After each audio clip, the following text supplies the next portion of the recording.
यह सवाल मिमी का है। नमस्कारम सद्गुरु। पिछले कुछ हफ्तों में आप घर को रहने के लिए स्वीट होम बनाने के बारे में बात करते रहे हैं, लेकिन होम ऐसे कई लोगों के लिए स्वीट नहीं हो सकता जिन्हें घरेलू हिंसा का सामना करना पड़ता है और उनके पास बचने के लिए कोई जगह नहीं है। ये शिकायत कोई पुरुष कर रहे हैं या कोई महिला? Huh? Mimi, am I? Okay. Looks like a woman. Sounds like a woman.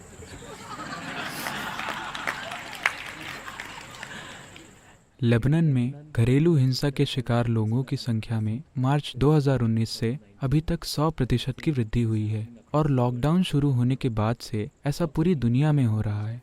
हम इन मुश्किल दिनों में उनकी मदद कैसे कर सकते हैं और वो इस दौरान खुद को बचाकर रखने के लिए क्या कर सकते हैं? घरेलू हिंसा, मुझे लगा कि ये किसी पुरुष का सवाल होगा क्योंकि इन दिनों महिलाएं पुरुषों से ज़्यादा फिट हैं। तो मुझे लगा कि कोई पुरुष शिकायत कर रहा है, लेकिन अफसोस कि ये महिला ही है। तो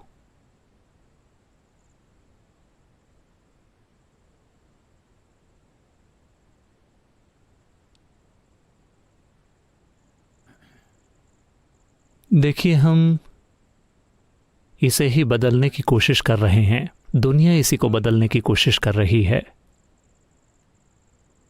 क्योंकि एक महिला या एक स्त्रीलिंग के इंसान की कुछ जैविक जिम्मेदारियां होती हैं।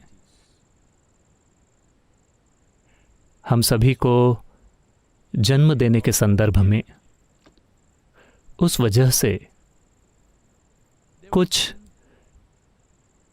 सामाजिक प्रतिबंध थे जो समय के साथ साथ विकसित हुए। इन प्रतिबंधों का कई समाजों में बहुत ही कठोरता के साथ शोषण किया गया है, लगभग हर जगह, लेकिन हर किसी के द्वारा नहीं, लेकिन हर जगह ऐसा हुआ है। कुछ जगहों पर इसे धर्म की मान्यता है, कुछ जगहों पर इस पर खुली छूट है। एक महिला पर हावी होना या उसका शोषण करना, व्यक्तिगत लोग हमेशा ऐसा करेंगे। मैं चाहता हूं कि आप समझें कि ये सिर्फ महिलाओं के बारे में नहीं है। व्यक्तिगत लोगों की प्रवृत्ति होती है कि वे उनका शोषण करते हैं जो उनसे थोड़े कमजोर हैं। तो लोग दुनिया भर में ऐसा हुआ करता था। सौभाग्य से ये अब काफ़ी हद तक कम हो गया है। जब हम बड़े हो रहे थे उस समय भी हर दिन स्कूल में आपकी किसी न किसी वजह से पिटाई हो जाती थी, लगभग हर दिन।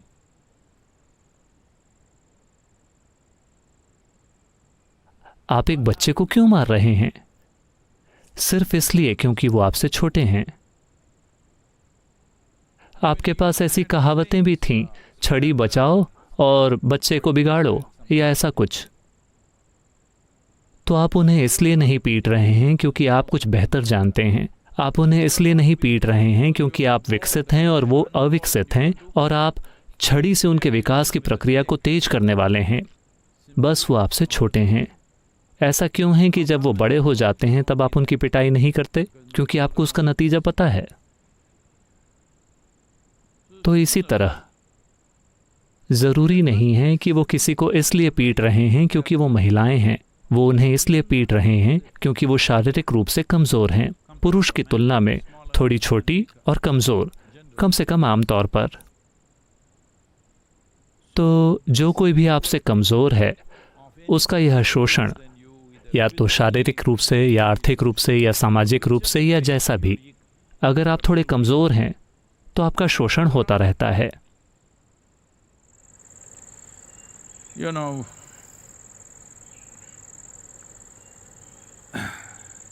एक बार मैं एक तरह की सभा हो रही थी मल्लानाडु में, शिमोगा के पास, पश्चिमी घाट में। वहाँ एक कैंप लगा है और मैं काफ़ी समय पहले की बात कर रहा हूँ। कोई छोटा सा योग का शिविर चल रहा है और वो चाहते थे कि मैं उनके साथ एक दिन बिताऊं। तो मैं वहाँ गया। स्वाभाविक रूप से उन दिनों मैं हमेशा मोटरसाइकिल पर ही सफ़र किया करता था। मैं वहाँ गया।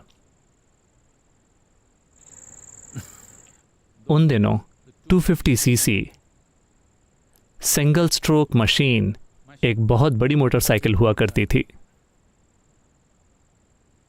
आज जब मैं उसे अपनी अभी की गाड़ी के बगल में पार्क करता हूँ तो वो एक मजाक लगती है, लेकिन उन दिनों वो सड़क पर एक बड़ी मोटरसाइकिल थी। वो सड़क पर चलने वाली सबसे तेज़ गाड़ी थी। तो मैं वहाँ गया और वहाँ कुछ और लोग भी थे जो उनके कैंप में सेवा कर रहे थे। तो एक छोटी सी लूना नाम की एक छोटी सी गाड़ी हुआ करती थी, काइनेटिक की। तो इस लूना में ये आदमी सब्जियां खरीदने के लिए किसी दूर की जगह में जाता है और आता है, क्योंकि ये जगह जंगल के अंदर है। और फिर वो इन थैलों के साथ आ रहा था और कोई ट्रक जो सड़क पर था, उस ट्रक ने उसे सड़क के किनारे ढकेल दिया। तो वो गिर गया और उसे थोड़ी चोट लगी। ज़्यादा चोट नहीं लगी, थोड़ी चमड़ी का नुकसान हुआ, लेकिन हड्डियों का नहीं। तो वो आया और वो बता रहा था कि क्या हुआ, और उसने कहा चूंकि मेरे पास ताकत नहीं थी, उसने मुझे ऐसे धक्का दे दिया। सड़क पर हमेशा आपके पास ताकत होनी चाहिए। मैंने कहा सिर्फ सड़क पर ही नहीं, लगभग हर जगह अगर आपके पास ताकत नहीं है तो लोग आपके साथ धक्का मुक्की करते रहेंगे। दुर्भाग्य से दुनिया ऐसी बन गई है। इसीलिए एक आध्यात्मिक स्थान बहुत महत्वपूर्ण है, जहां लोगों को उनकी ताकत के लिए नहीं देखा जाता, लोगों को उनकी शारीरिक ताकत के लिए नहीं देखा जाता, या आर्थिक ताकत के लिए, या किसी और चीज के लिए, लेकिन लोगों का मूल्य वो जो हैं बस उसी के लिए किया जाता है। हमें एक ऐसा ही समाज बनाना चाहिए। अब घर के अंदर होने वाली हिंसा, मुझे पता है कि लोग इसके बारे में यूं बात करने की कोशिश करते हैं जैसे ये आदमी औरत वाली समस्या हो। यह आदमी औरत वाली समस्या नहीं है, यह आदमी बनाम किसी भी चीज़ की समस्या है।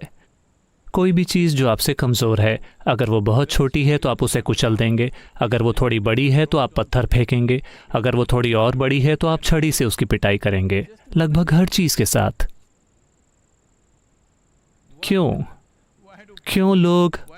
क्यों लोग हर उस चीज़ पर गोली चलाते रहे जो उन्हें दिखाई दी? जंगली जानवरों वगैरह पर? हमेशा खाने के लिए नहीं। अगर उन्होंने खाने के लिए गोली मारी होती, जिंदा रहने के लिए, तो वो अलग बात है। ज्यादातर जानवरों को सिर्फ मजे के लिए गोली मारी गई, क्योंकि वो पलटकर आपको गोली नहीं मार सकते।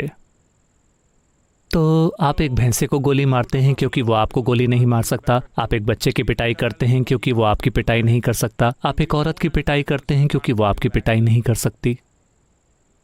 तो ये हर जगह चल रहा है, लेकिन आज महिलाओं के पास विकल्प हैं। समय आ गया है कि हम उन विकल्पों का प्रयोग करें। हम तुरंत हर चीज़ को ठीक नहीं कर सकते, लेकिन आप सभी लोग जिनके बच्चे हैं, अपने घर में लड़कियों को शक्तिशाली बनाना सबसे ज़्यादा महत्वपूर्ण है। शक्तिशाली बनाने का ये मतलब नहीं है कि कल से वो शोषण करने वाली बन जाए। शक्तिशाली होना यानी आपके अंदर किसी का भी शोषण करने की कोई ज़रूरत नहीं है। ये है शक्तिशाली बनना।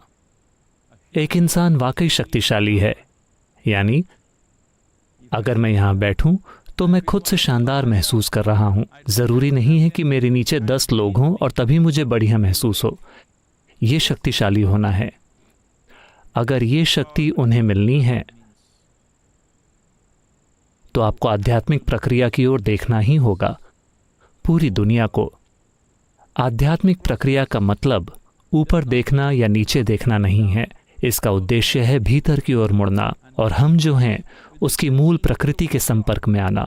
अगर हम उसके संपर्क में नहीं आते तो हम भी हर दूसरे जानवर की तरह होंगे। एक दिन ऐसा हुआ, एक शेर जंगल में घूम रहा था और उसे इस घरेलू हिंसा के सीन वाले आदमी की तरह महसूस हो रहा था। वो थोड़ा अकड़ के चल रहा था, उसी तरह सोच रहा था। उसे एक लोमड़ी दिखी, उसने उसे पकड़ लिया और कहा, हे, जंगल का राजा कौन है? लोमड़ी को तो आप जानते हैं। अरे महाराज, आप न सिर्फ जंगल के राजा हैं, आप तो पूरे ब्रह्मांड के राजा हैं। उसे वो थोड़ा और फूल गया और फिर वो अकड़ के चल रहा था। फिर उसे एक तेंदुआ दिखा, उसे पकड़ लिया। जंगल का राजा कौन है? वो कांपने लगा, क्योंकि शेर से उसकी कोई बराबरी नहीं है। उसने कहा, नहीं नहीं, निश्चित रूप से आप ही जंगल के राजा हैं, इसमें कोई दो मत नहीं है। अगर मेरे पास 2 चुनाव होते तो मैं आपको और आपको ही चुनता। फिर उसे वाकई बढ़िया महसूस हो रहा था, यहां तक कि एक तेंदुआ भी उसके सामने कांप रहा था। और वो एक खुली जगह पर आया। वहां उसने एक बड़े से हाथी को खड़े देखा। उसने दहाड़ लगाई, जंगल का राजा कौन है? हाथी ने एक भी शब्द कहे बिना अपनी सूंड आगे की, उसे उठाया, उसे हवा में घुमाया और उसे जमीन पर पटक दिया। कमर में जबरदस्त दर्द के साथ उसने कहा, तुम मुझे बता भी तो सकते थे। हाथी ने कहा, लेकिन मुझे अपनी बात साबित करनी थी।